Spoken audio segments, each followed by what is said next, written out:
All hell will break out in the Middle East.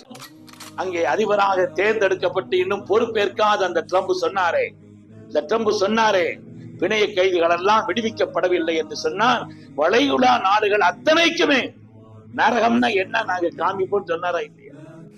அல்லாஹு தஆலா சக்தி உள்ளவன், அல்லாஹ் ஆற்றல் மிக்கவன். பெருமக்களை, ரப்பினுடைய வல்லமைக்கு முன்னால் மனித சக்தி எல்லாம் தோற்று போய்விடும். நம்ம யோசிக்கணும். அல்லாஹு தஆலா குர்ஆன்ல எத்தனை இடத்துல இன்னல்லாஹ அலா குல்லி ஷைஇன் கதீர், அல்லாஹ் கதீராக இருக்கிறான், காதிராக இருக்கிறான், ரப்பு கதீராக இருக்கிறான், சக்தி உள்ளவன், ஆற்றல் மிக்கவன் என்றெல்லாம் குர்ஆன் ஷரீஃபில் அல்லாஹு தஆலா சொல்லி தரக்கூடிய அந்த வலிமை என்பது சாதாரணமானது. நாம அதுக்காக அழிக்கப்பட்டாங்க சந்தோஷப்படக்கூடாது. ஒரு முஃமின் நாம் யாரையும் யாருடைய அழிவையும் நினைத்து நாம் சந்தோஷப்பட வேண்டிய அவசியம் அப்படிப்பட்ட ஒரு நடைமுறை நமக்கு கொடுக்கப்படவில்லை. ஆனால் இதை கொண்டு ஒரு பாடம் பெற வேண்டும்.